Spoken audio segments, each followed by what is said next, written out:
The sky above the forward operating base was still ink dark, the kind of cold pre-dawn air that seeped through uniforms and stung exposed skin. Wind scraped hard against the metal siding, rattling loose wires and kicking dust across the camp.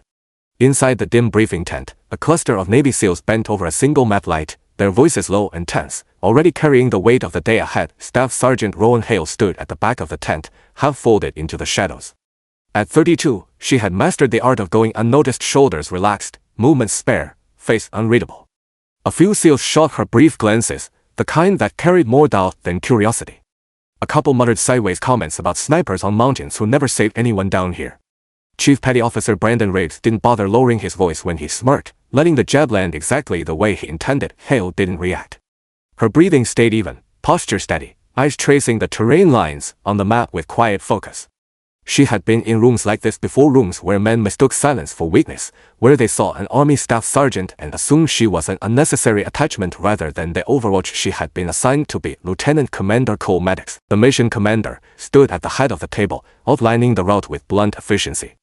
Driven, disciplined, and allergic to anything outside his tight-knit teams, he treated Rowan's presence as another variable to be tolerated rather than trusted.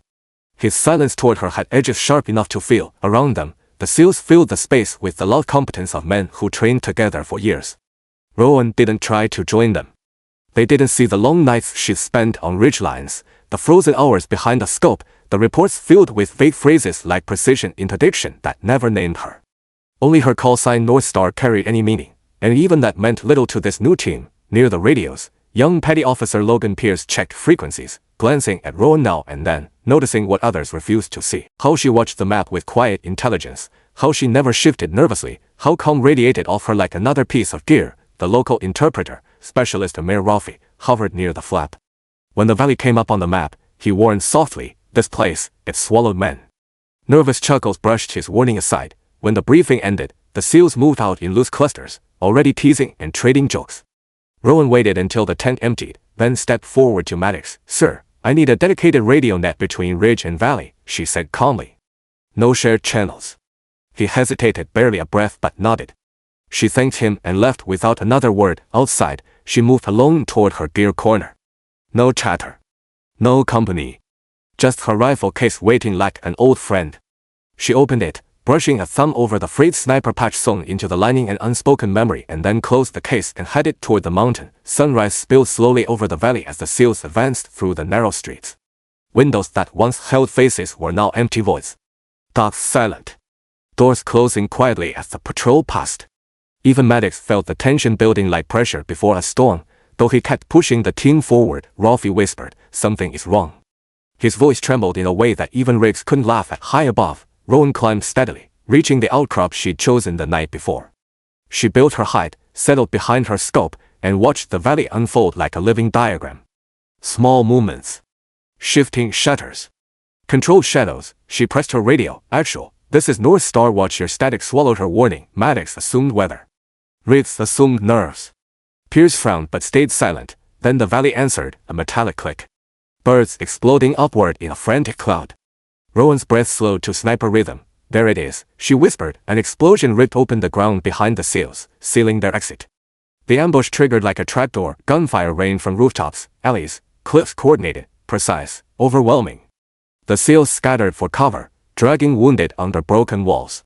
Pierce shouted, "Contact." Riggs yelled. They were surrounded. Maddox called for air support. None was coming. They were alone, except they weren't. From the ridge, Rowan's first shot cracked across the valley like thunder. An RPG gunner dropped instantly. Another shot. A machine gunner folded before he could fire again. Confusion rippled through the SEALs. Who the hell? Riggs whispered. Pierce answered softly, "North Star." Her voice finally came through, clear and calm. "Overwatch online. Marking targets. You are not alone." Hope replaced fear. Rowan shifted position, firing with chilling precision. Before enemy squads could flank, she dropped them one by one. She saw angles no one else could see, guiding the team through chaos with controlled bursts of silence. Maddox exchanged a look with Riggs, both realizing how badly they had misjudged her. Then she saw it, a glint on the opposite ridge. A sniper. Patient. Scared. The real anchor of the kill box. Maddox's voice crackled through the radio. "North Star, do you see it?" Her reply came soft, steady. "I see everything." She waited for the enemy sniper's inhale, the shift before the trigger squeeze, exhale. One perfect shot, the enemy sniper collapsed, rifle clattering against rock. The entire fight seemed to pause. A pressure lifted. Even the valley felt it. The SEALs didn't see the duel, but they felt its outcome. Silence swept over them, respectful, humbled. They finally understood. The quiet staff sergeant they had doubted had just saved them all. The remaining attackers surged desperately, but Rowan dismantled their assault with surgical calm. 3 shots scattered the final flank. The kill box shattered. Maddox called, "North Star, guide us out." She already had the escape route mapped. From above, she walked them step by step through the valley, clearing threats before they even reached them. When they returned to base dusty, bruised, alive, the compound fell silent. Rowan came in last from the mountain path, rifle slung casually, face calm, as if the ridge had cost her nothing. During the debrief, Maddox stood before the room. "Staff Sergeant Rowan Hale saved my entire team today," he said simply. Silence followed, heavy with respect. Riggs stepped forward, his voice stripped bare. "Staff Sergeant, I misjudged you. I'm sorry." She gave a small nod. No bitterness. No victory speech. Just quiet acknowledgement. Word spread across the base about the lone sniper who broke an ambush designed to kill an entire SEAL element.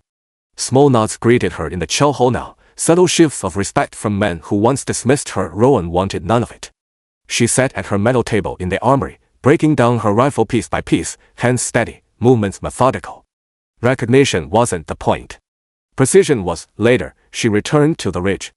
Stars hung like frozen tracer rounds. She stood alone, breathing in cold night air, looking over the valley that almost became a grave. Quiet was where she lived. Quiet was where she fought.